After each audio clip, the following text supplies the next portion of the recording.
Hey, this is Sabrina, Monarch of Monarch Astrology and Magic of the Spheres podcast, and I'm going to be talking to you about the Mercury retrograde in Virgo that's happening. It's stationing retrograde today, August 23rd, 2023, in the later side of Virgo.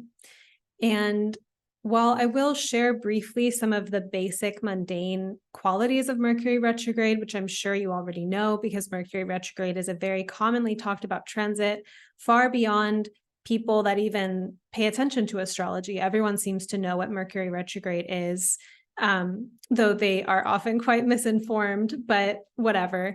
Essentially, the mundane basic associations with Mercury retrograde is that there can be delays, reroutes, technical inconveniences, getting lost, maps not working, being late to things, having to get your oil changed, and there being a long line or taking extra time to do like mundane tasks, small things like this. And people like to complain about that and make a thing about it. But the mystical side of Mercury retrograde is that these reroutes or these detours take us away from our normal path and invite us to have experiences that we wouldn't have had otherwise. So the person you talk to on the plane sitting next to you when you're sitting on a plane that was, first delayed and you're on a new flight and you make a friend, or you hear something in that conversation that you really needed to hear. So there can be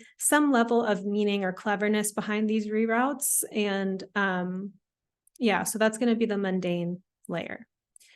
And at a more like psychological or spiritual layer, which all transits play out at every layer that there is, Mercury retrograde can be about having shifts in perception or shifts in our thinking, shifts in psyche.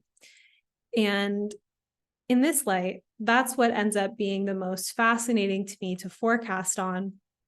And so the angle or the spin that I'm going to offer you in this video is looking at a secret, maybe not so secret player of this Mercury retrograde. And so I'm going to share my screen to show you what I'm talking about. So what I noticed, and these are the some charts that I just pulled up, is that at every kind of meaningful date connected to this Mercury retrograde, the asteroid Pallas Athena is involved. So first, when Mercury is in the pre-shadow phase before stationing, which if you don't know what that is, that's when Mercury enters the degree where it will later station direct. So Mercury is conjunct Pallas Athena. At the date of the station retrograde, Mercury is also closely conjunct Pallas Athena. When Mercury stations direct, the moon, so one of the luminaries, will be highlighting Pallas Athena by close degree.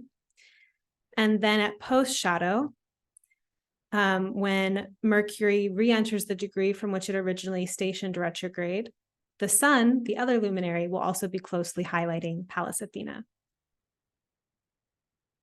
So what that tells me is that there is a significant Pallas Athena thread thematically, archetypally to the retrograde. So I'm going to offer you a teaching, a glimpse into this archetype, and then weave it into how that might show up for us, what the invitations might be of the retrograde, and some things to look out for as things to pay attention to that you may be developing in your world. So first, Athena as the myth and the archetype. Athena is a beloved favorite daughter of Zeus, and there's two basic stories about her conception. One is simply that she's born from Zeus's forehead, that she has no mother. Or the other is that Zeus swallowed Metis, who's a goddess related to cunning and wisdom, and then Athena was their offspring, still born from Zeus's forehead. And she goes on to, be this favorite daughter, and she's a goddess of wisdom and creative intelligence. So as I was sitting down yesterday to write about Athena and just collect my thoughts, as I've been working with her in chart readings, I've shared about her with my students. I've also had my own personal relationship with her for a decade or so now. So I mostly wrote from memory, though I did look up the conception story and whatnot to like validate a few or verify a few things. But I was acutely aware that because I'm tuning into Athena and Mercury's stationing, and she's a big part of the Mercury retrograde, perhaps my ideas, my understanding of her will develop through this retrograde. So what I'm about to share may also turn some wheels for you, or be something that has a process of unfolding over time. And yeah, you'll see more as I'm sharing why some of these things are really going to be something to think or reflect about. But essentially, Athena, she has many different expressions archetypally, and one of her her angles or kind of pathways is that she's really like an advisor to Greek heroes, and she's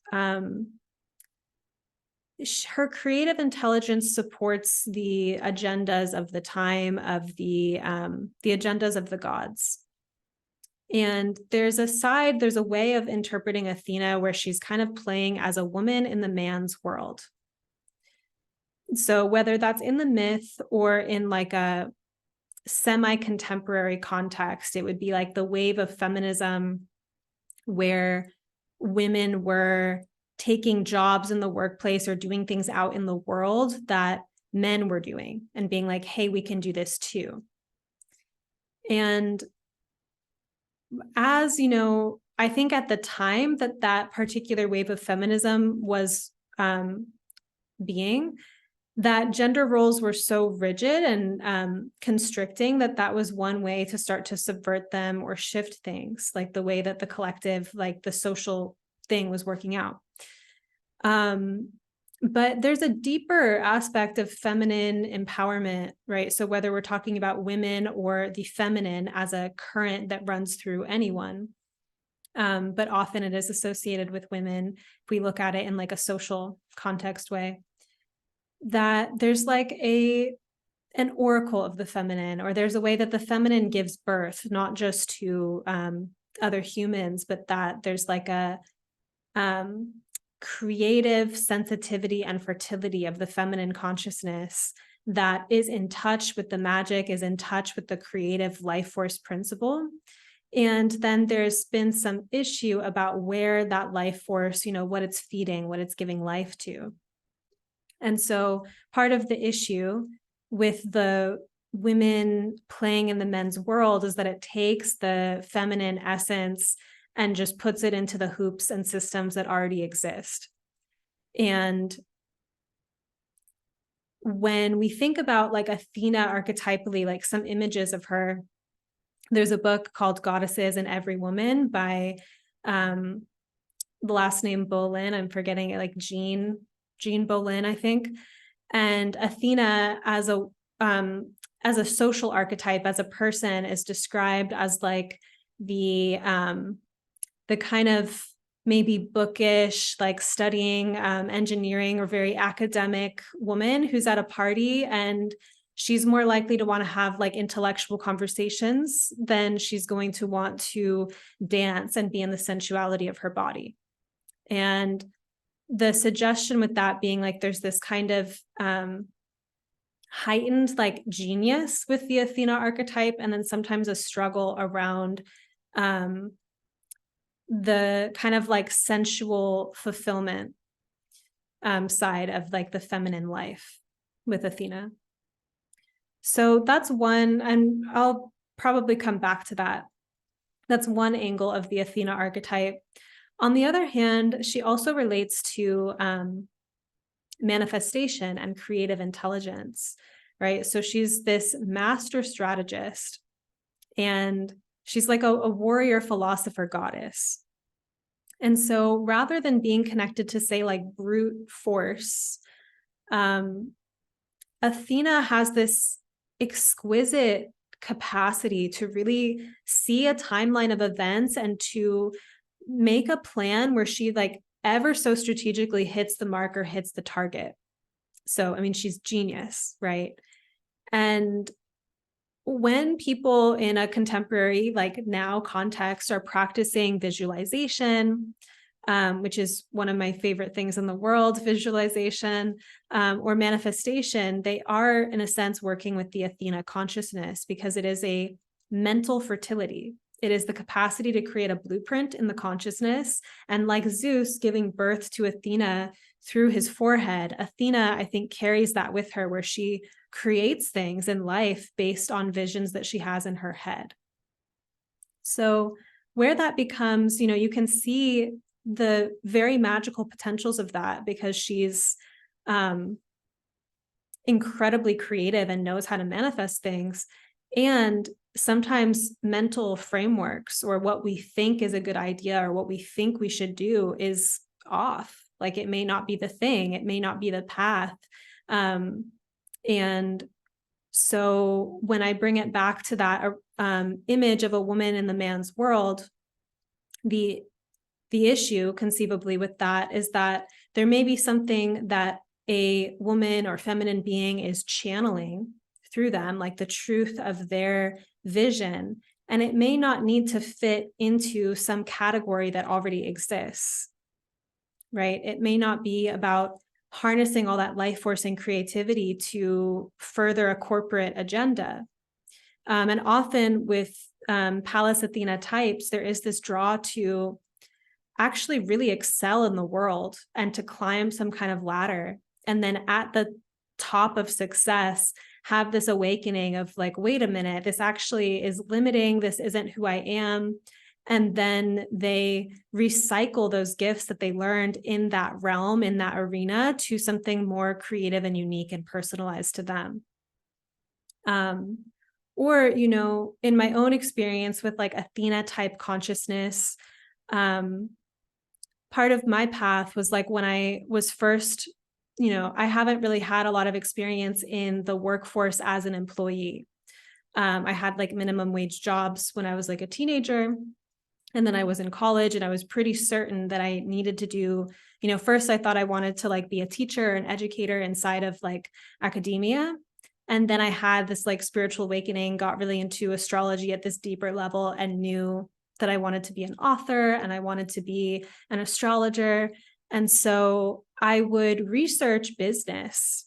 And a lot of what I've read about business, sometimes I read things that were like also like books for men about like how to be like kind of this like presence in the world, or like how to, and I integrated that for like my inner masculine. I also kind of had to pick and choose, like some of the stuff I was reading about business, I never resonated with. Like I've never resonated with creating a client avatar of like my ideal client, knowing what you eat for breakfast, what your pain points are, and how to then specifically deliver marketing to you. The way that I like to attract clientele and students is just to exude the magical frequency that I'm in connection to, and invite you into going deeper into it with me. So when I think about my own experience with Athena, in some sense, like I've always kind of known I wanted to create my own realm, because I didn't thrive inside of being an employee per se. Like I just couldn't figure it out, or wasn't valued in that way. And I had this whole other thing that I wanted to create. Whatever your kind of path is with Athena, or kind of with this, basically this mix of having some kind of creative fertility, but then how do you express it in the world in a way that's successful, or in a way that hits the mark? And by whose metrics are you trying to win the game of life, right? By what systems metrics? Or are you like really sovereign with how you harness and embody the creative intelligence? So to come back to this point of manifestation and visualization, something that I've really learned with that is that when I first connected to the practice of visualization in a really intentional way, it was pretty goal-oriented. I wanted specific things, and like a laser beam in my consciousness, I would like try to like make particular things happen. And it really didn't feel good, right? It wasn't like, one, it was very hard to actually get results with that, but it felt like just so graining. Like it wasn't lush, it wasn't connected, it didn't feel connected to the magic. It actually felt quite forceful. Even though conceivably like doing things in like the upper chakra realm seems so ethereal, when you're very fixated on a vision and you're trying to make things happen, that's like kind of a way that Athena goes off the rails a little bit, or our Athena does. And how this like ended up shifting is that I still do a lot of visualization, but I've had to like really tap into like what's the truer thread, right? As opposed to having egoic mental agendas that I'm using my cosmic spiritual energy to try to feed. And that's only going to feed the illusion layer in my life and keep me in this like wheel where I'm like having to spend a lot of energy on something that is inherently taxing because it's not true, it's not connected, it's not relational, right? As opposed to tapping into what does creative intelligence look like when it's connected to my true nature, when it's connected to the rhythms of my body. And so over time, my relationship with visualization has even become physically more pleasurable. Like I enter this kind of bliss state, or I see all these colors, or I feel deeply relaxed, as opposed to feeling stiff and uncomfortable and like I'm trying to force something to happen. So how is this going to relate to Mercury retrograde in Virgo? Well, the Virgo archetype is about precision and accuracy and refinement. And it also relates to crisis and messes, right? Like, you know, the neat kind of organized Virgos that have like this knack for making spaces look pristine and beautiful, or maybe the Virgo herbalist or health person who's like really good at their craft, right? And they're very precise, as well as, you know, the shadow or the opposite of that. The opposite side of the spectrum is the mess, right? Like not knowing even where to begin, where to start to make things refined or better. So what happens with the Virgo archetype is that we sometimes have a small misstep, or we're out of alignment in a small way. And then that snowballs into bigger and bigger things. And then we try to problem solve like all the stuff up here that was snowballed from the small point. So generally, like an example of that in like a health context is, say a person is eating something that is really unhealthy for them, or maybe they have some kind of allergy to it. And as they have side effects from that dietary misalignment, it creates these other issues. And then maybe they solve those issues or at the symptom level, but don't find the actual root of it. And so the problems keep being there, but the root kind of simple thing hasn't been found. So these are not always obvious to us what the root simple thing is. There's a process of really humility that Virgo brings upon us, because we kind of have to get kind of in this discovery process of what's really calling for our attention, what is really the next step that's going to create a cascade of positive alignments, or bring the situation into a better state of health. And where I think this ties into Athena and creative intelligence and these metaphors that I've been painting in different ways about how we're harnessing creative energy and what we're feeding it into, sometimes people get very sophisticated-ish and developed in this visionary manifestation, like spiritual arts and crafts, right? But then there's some kind of deeper thing that they're not looking at or avoiding. And then they're using magic to kind of try to do things, and they're off the mark. So an example that I can share, if you listen to my my audio novella, Hungry Ghosts of Paradise, it's on Magic of the Spheres podcast. I published it. I think I finished it a little like around a year ago, but I'll share the playlist to the novel in the notes. But this was a autobiographical novel about like a paradise lost kind of situation. But one of the things that is in that story, and you don't have to listen to the story to get it, but also the novel is there, is this time in my life where I had like this kind of anxious attachment pattern running. I was in I was obsessed, right? And when I would want a text back and I was really anxious about not hearing back from this man, I'd use my like connection to the angels, or I'd pray to the angels and like ask the angels on my behalf to get him to text me back. Right. And that, didn't feel good to me at the time. Like it was not my best life, but there is that capacity to really kind of use these, manifestation or whatever techniques to pursue an agenda where it's like, well, there's something else at play here. Right. Or it's like if you are overtaxing your system in a way where you're like kind of following a lot of pathways in your life that are draining you and aren't authentic, and like you might need to revisit that, and yet you use a bunch of supplements or plants or whatever to give you the energy to do all those things, and that might help you cope for a period of time. But it's like if that's habitual and ongoing, that we're using certain resources, drawing these resources in to perpetuate a path that's not fully authentic, it kind of staves off the crisis side of Virgo. But eventually it shows up in some way. So Virgo is about getting more clear on like, what's the actual kind of healthy step to get into alignment? What are we aligning to?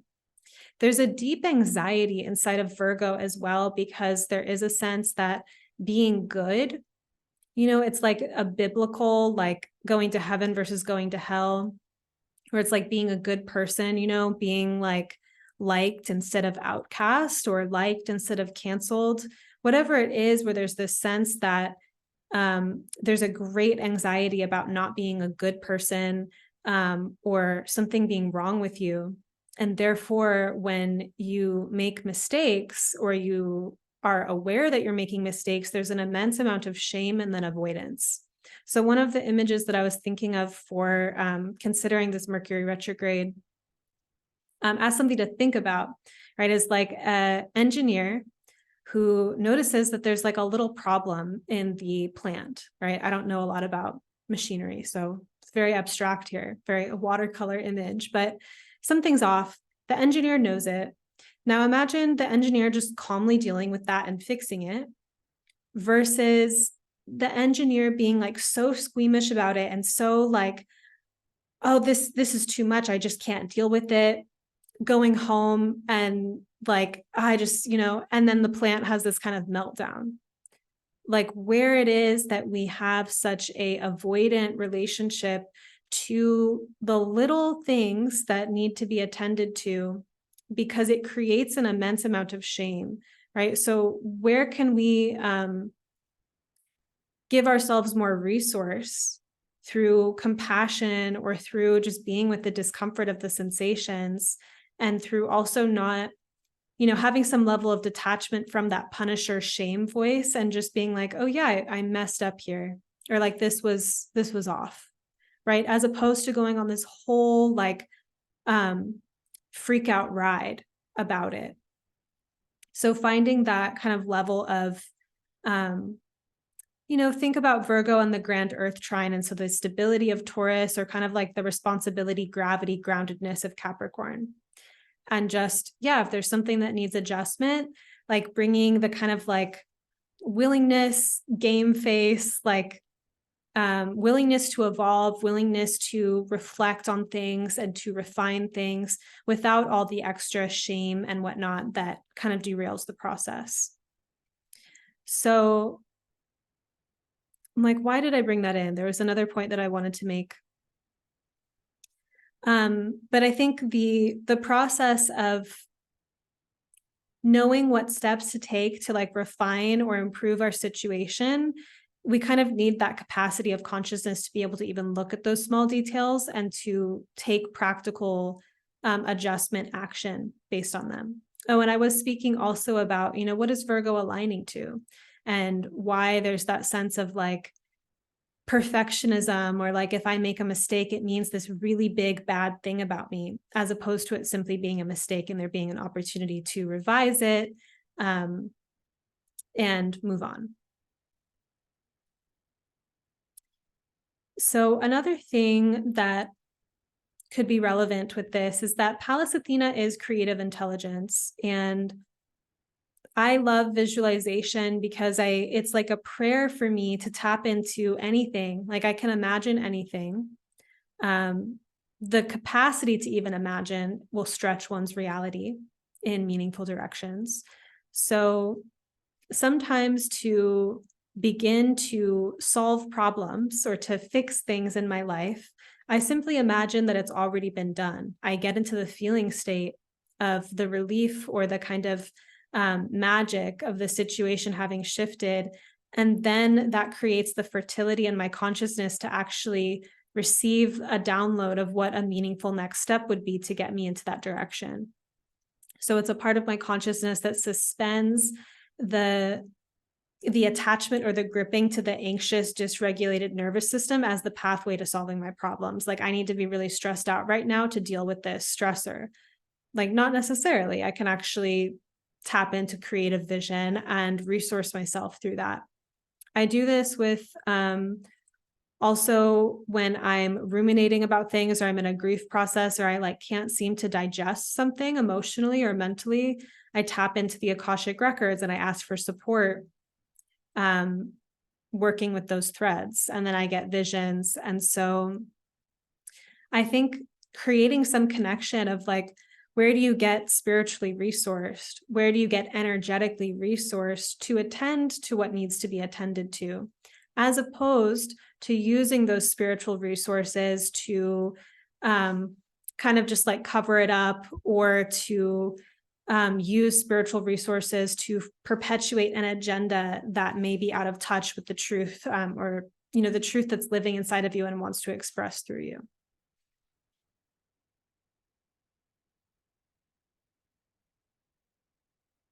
Let me see if there's anything else that wants to be said about this dynamic.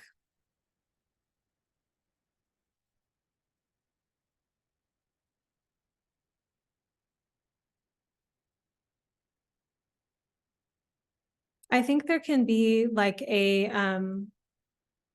essentially like Mercury retrograde is about reflecting and revising, and there's something about process with Virgo, and Pallas Athena being this creative intelligence, genius, creativity, and how some of the things that are causing us stress, we're stressed, like we are,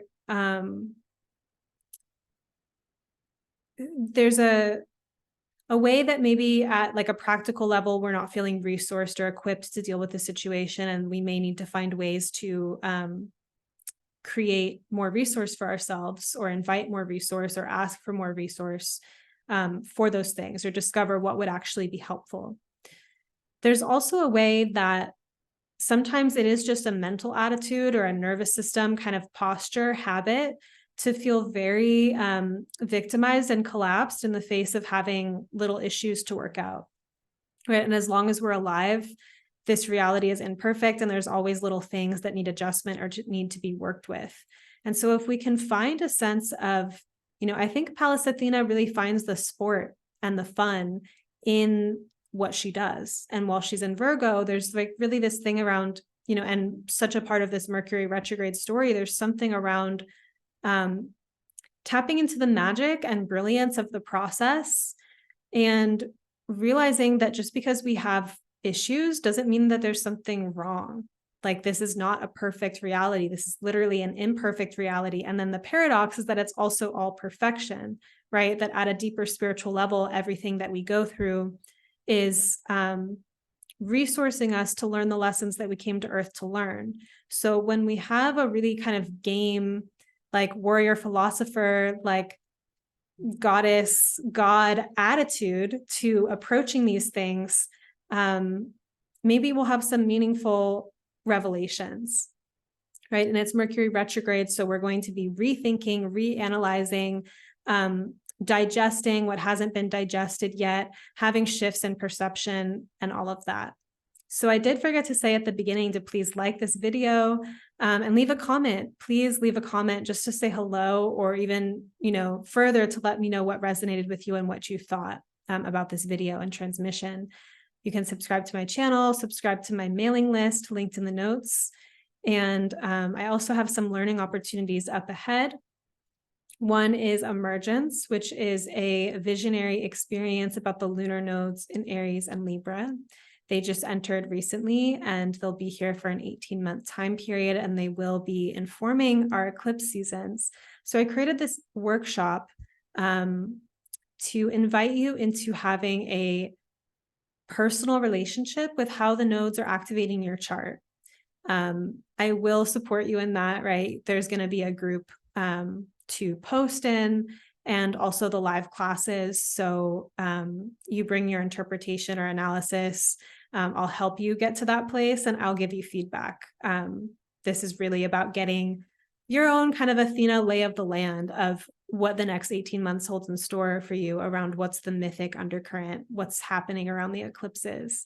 But the North Node's in Aries, so Emergence is really about what are you giving life to that hasn't existed yet, and how is that going to rebalance your social field, right? I've been feeling into this one as I've been preparing this workshop, and just feeling it in the field of different ways that as I bring things out and express myself, express my impulses, that I'm having more fun and I'm feeling more connected to the world and people around me. Like there was almost this like boredom, and it felt like nothing's happening, or like I'm just not interested, or what's going on.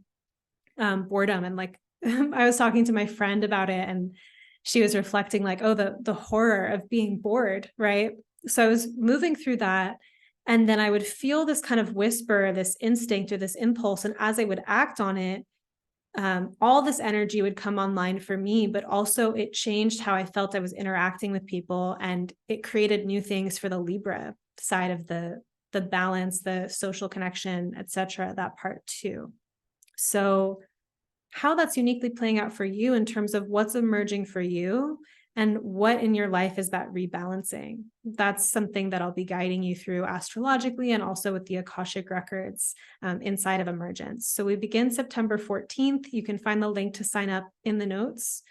And then for longer term study with me, Diviner is open to a new cohort in late October. It will begin with the Evolutionary Astrology Intensive that you may, if you're not new around here, you've been seeing me offer that for the last 5 years. It's a beloved program that has been a really meaningful like spark of literacy for so many students. And it's a way of getting immersed in the language of evolutionary soul-centered astrology. Inside of Diviner, it has that course, but also year-round, there will be new classes on expanding what we learn in the intensive, and also bringing in, there's always new things. You hear me talking about Athena here, and it's like the getting into the asteroids or transits or techniques. But for me, the way that I perceive receiving new astrological knowledge, it's not just about collecting information. It's about the psychic and mythic soul level acupuncture it offers, right? Where you learn something new astrologically, and it lights up all these connections, and it inspires you to be more lucid in your life.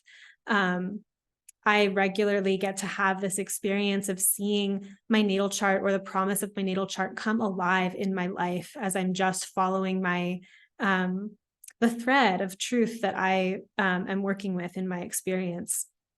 And also how understanding my natal chart at a deeper level has helped me be aware of what might be expansive opportunities for me, or things that I can do to shift my trajectory in positive directions.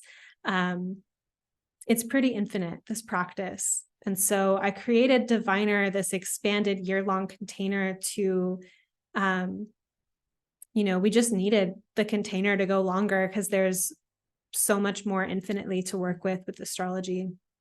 And I wanted to offer that to my students who come through the intensive. So Diviner is an opportunity to become deeply fluent, connected to astrology, and also to receive not only just like the structure of the container, but my support, guidance, sight, reflection to support you in getting to know astrology and yourself and others through astrology. So to enroll in Diviner, contact me, Sabrina@monarchastrology.com, and we'll get on a call. I'm getting on calls with all prospective students who are interested in Diviner. So that's the way to get started if you want to join that program. I'm going to leave us here. I did just all my bookings for astrology readings sold out. I'm going to be offering them again soon. My mailing list is the best way to learn of when new opportunities for readings come up. Thank you so much. Do like this video, leave a comment, and I'll see you again soon.